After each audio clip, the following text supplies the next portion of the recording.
Good morning. Today's video is about painting the hull and is proudly sponsored by marineengine.com.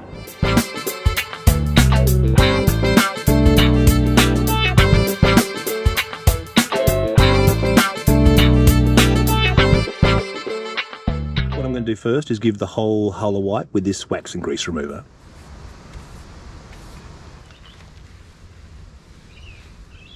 Now the wax and grease remover is evaporated, let's mix up some of the epoxy primer, get that on.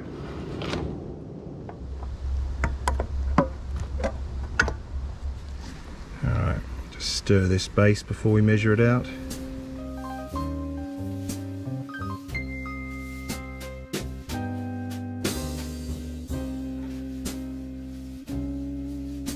The second coat of primer is dry now, so we are going to put on the barrier undercoat. This is the one that's quite easily sandable. So we'll put this on, we'll sand it, we'll do another coat, we'll sand it, and then we'll paint the top coat. Not in a rush this afternoon. Slow stirring is the order of the day. Anna Coopers. Cheers. Nice chance to look at the river. Alright, it was definitely quite separated from sitting around. Took a while, but I'm pretty confident it's thoroughly mixed now. So let's get it on. Then we'll do some painting, eh? Still a lot thinner than the primer, so I think we're going to need a few coats of this to get to the point of sanding, really. This video's book was Heart of Darkness by Joseph Conrad. Old book. A little bit hard going in some ways. It's only a novella, it's not that long, but it's a bit like What Happened in a Dream. I don't know. Kind of got in this boat, went to Africa, met this guy. He pretty much died straight away, and next thing I was home. I read it actually because it seems to hold some fascination, or held some fascination for Anthony Bourdain. It does have some references to work though, which seems to be a theme in the last two books. Not by design, just an observation.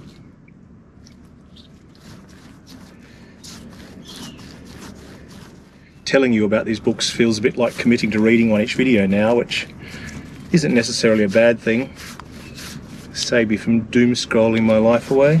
Of course, having said that, I did actually read this one on the phone, which isn't actually that good for me because I tend to sort of read with my tongue out a little bit and running my fingers along the line. And if you do that on the phone, it just changes page, so backwards at that.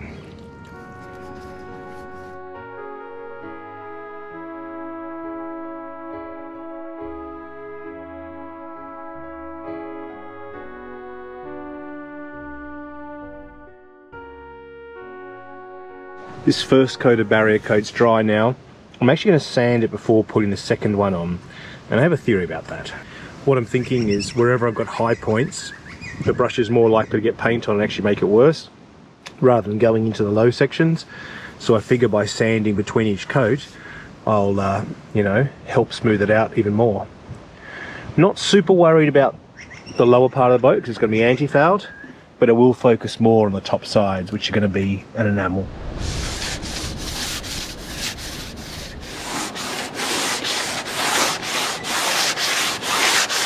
You can see it doesn't take much sanding just to expose those high points. And that's all I'm looking to do.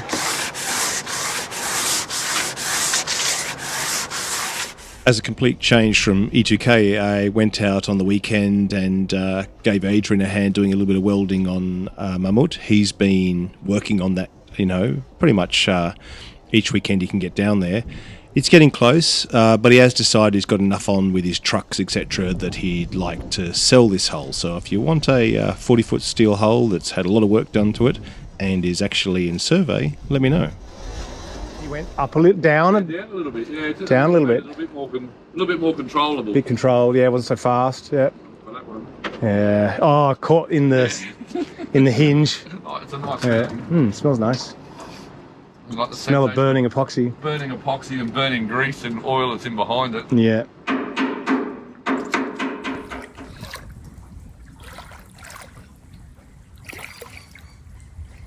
time to get back to the island and get on with my own work. Oh, actually, before I do that, here's an old photo from the marina in Brooklyn. I spoke to a friend of mine, Dave, and he says maybe about 1972-ish, the year I was born. And you can see all the old putt-putts, very similar to the one Chabela has. This is the marina as it is today, and hopefully before too much longer, we'll be able to head over there and park it up and get another photo with it in shot. I've been sanding this barrier coat now, just so we start to see the high points of the epoxy primer, that sort of beigey coloured primer. Now I'm going to do another coat. But what I'm going to do first is actually mark that waterline out, because we really only need to fare above the waterline, not below.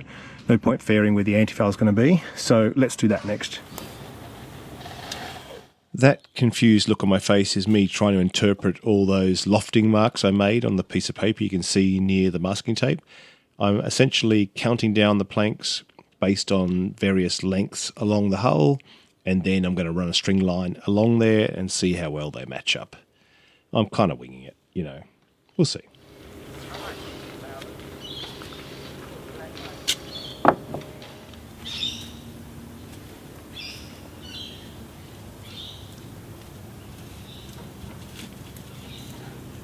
I spoke to Altex, and because it's a one-part enamel paint, we can't use it below the waterline. My original plan was paint the whole hull red, launch it, find the waterline, and then just mark it, paint the antifoul. Apparently we can't do that. So what I'm going to do is just paint above the waterline red. I'm going to, you know, err on the side of caution, come a little bit towards the bottom of the boat. So maybe I will paint over the red a little bit with antifoul when we get the right line, but I think I prefer that to having it short and having the antifoul come up really high. So I'm now going to do the same on the starboard side, and then we will mask it all up, and then we'll do another barrier coat. What I like about doing this now is it means I can just paint the barrier coat here and sand it, save any excess sanding and painting where we don't need it.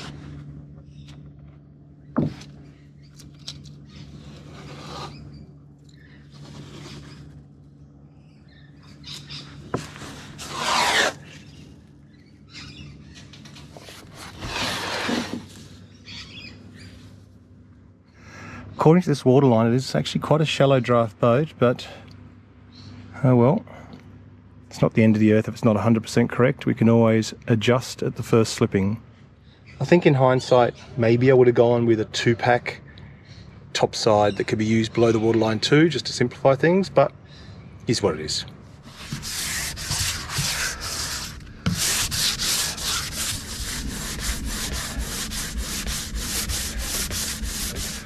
I'm essentially just painting up to the waterline, to the masking tape. We've got quite a bit of the barrier coat left. My plan is just to keep using the barrier coat up until it's gone. May as well use it all.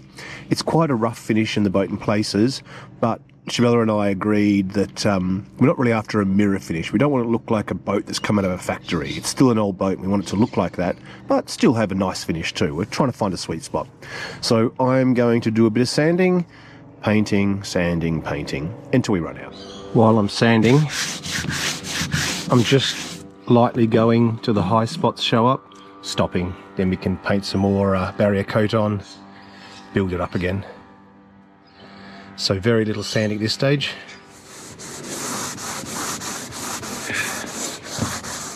Doing this kind of fairing, you often use even longer hand sanders that they call agony boards for obvious reasons. At this point, Chabela came down and joined me doing the sanding, which was very welcome. And then what you have to do is put another layer of the white after white. that. Yep. Wow. How much more do you have? That's a good question. Yeah, I've got plenty. Oh. Yeah. Okay, so it can be many more. It can many be. More. Yeah. Not sure we can do many more though. All right, yesterday Chabela and I finished sanding the area above the waterline. I actually really like the look of it when you've had that done. It's sort of, it's not good for a boat, but it just seems like it'd be really nice for like a boat shed, a kind of a distressed timber look. But anyway, I do like it, but it's not for a boat. What I'm going to do today is a little bit more spot painting, Painting the hole's not that hard, but sanding it is. So what I'm going to do, instead of putting more paint over the top of these obvious high points, I'm actually going to go look around carefully, and anywhere I see a point that's clearly low, I'm just going to spot paint, and then with a pencil that I grabbed and then left at home, I'm going to mark so I know where I've done that.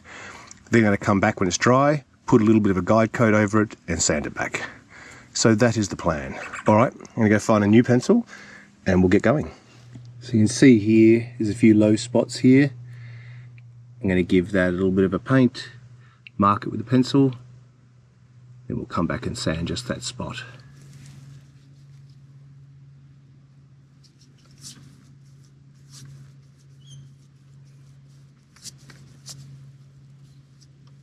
Yesterday's coat is now dried. So what I'm going to do is spray a bit of a guide coat, mostly just to show you the technique out of interest. And then when we got some really low or rough sections, I'm going to do some 2-part bog. Then we're going to do a final fairing coat over the bog, sand it, paint the top coat. We're getting there, slowly but surely. There's an old saying that I made up this morning, which is, you know, a coat on the boat is worth more than a coat that's not on the boat. So, you know, getting there. You can see here, still quite rough. But what I'm going to do, spray a really light guide coat, and all that is just some paint sprayed really lightly, you'll see. Then we'll sand it and we'll see where we can see the paint, and that'll show the low points really clearly. Not such an issue when we're getting to this level of coarseness, but it is a really good technique when you're looking for a mirror finish.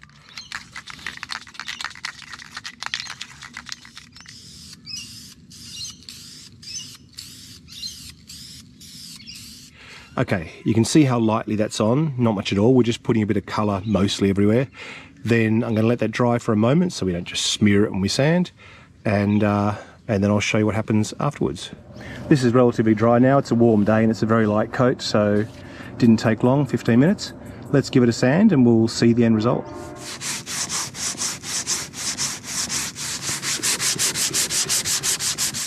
So, dark grey highest points, white middle, green lowest points. Where we've got these low points, it's actually quite a lot of bog to fill it. So I think what I'm going to end up doing is I'm going to do one more coat of the barrier coat primer. Then I think I'm actually going to have to sort of sand it, almost hand sand it so we can follow the curve. Won't be a completely smooth surface, but at least won't be rough where the hand sander with the board isn't reaching. But before we do that, I've got a couple of little screw holes over the heads that I'm going to fill with just some bog, because I think they're deeper than we're going to get to with the primer. So I'm just going to do these, then we'll do barrier coat over the top, one last little sand, and I think we're good to go. And when I say barrier coat over the top, I'm only talking about the places where the green's really obviously showing a significant depression. All right, just making sure we get all the dust out of these so that the bog actually adheres.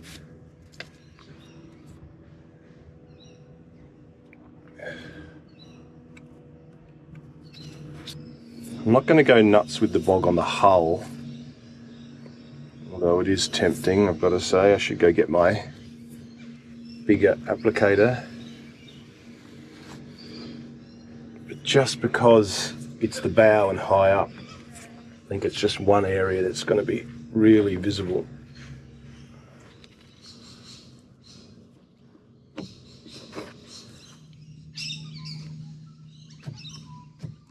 Okay, you can see a spot here where the guide coat hasn't been touched at all, and it's clearly a depression. And again here, there's a few spots. So I'm just going to touch paint this with the barrier coat. Once I've done multiple coats of the barrier, I'm going to give it a final sand just in those spots. Then I think we're good to go with the top coat. It's not going to look mirror smooth, but it's not going to look ratty either. It's just going to look the age it is.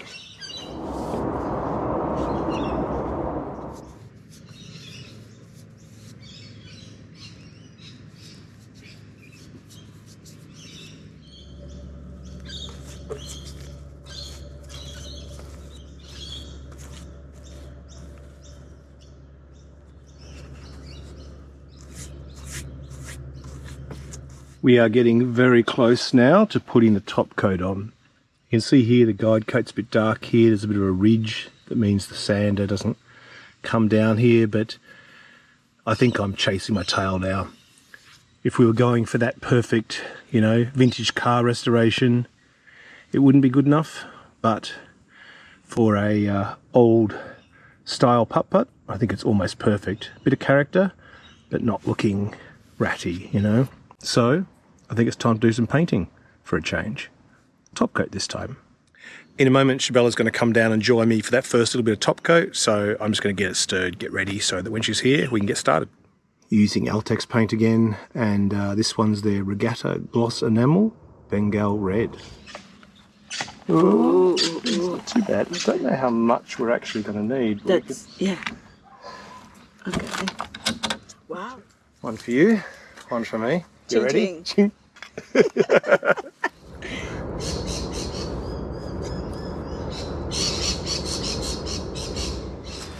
Yes, I'm going to tonight. I think I'm going to make a piñata. Ah, very good. So where are piñatas from originally? Well, I think it's more like a Mexican tradition. Yeah, yep. And in Uruguay, they are very popular. Still popular, yeah. It's just every birthday has a piñata. Well, most birthdays. Excellent. So I'm going to go visit Carl in Chile next year. Oh, are you? Yeah. When are you going? Maybe February. Oh, wow. So I'm going to have to get you to teach me some Spanish before I go. So I need to learn important phrases like, hello officer, would $100 make this all go away? How do I say that?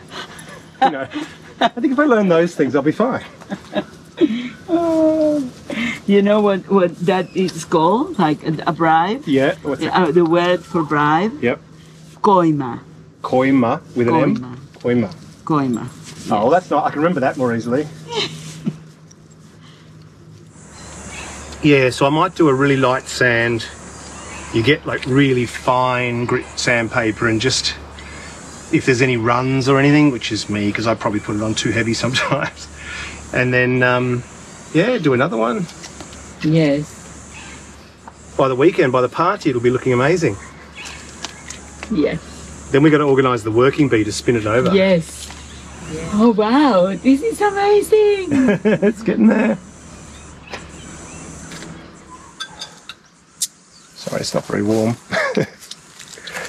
Not very Cheers. cold. Sorry. I'm going mad. Salud. Salud. Yes. Okay. Salud. Salud. You say salud. Salud. Oh, Yes, okay. Yes. That's yes. what I got to learn. And, Oh, so I'm going to sit down. that's one thing you can learn. Yes, for the. Yeah. Oh. Chabela and I had a beer and a chat while we admired our handiwork. It's really nice to have this phase finished finally. It actually took a lot longer than I thought. I was there quite often, but you won't end up there sort of an hour a day, just, you know, do a bit of painting, waiting for it to dry. The next step is to jump on the Dangar Island Facebook page and try and get a bit of a group together so we can spin it over. So next video we'll be rotating it and starting work on the inside. All right, well, thanks very much for watching, and I'll catch you then. See ya.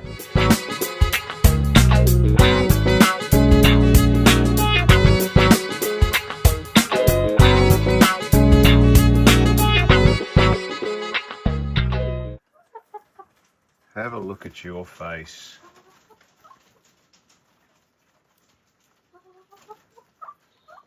You are so grubby today. Digging in the mud.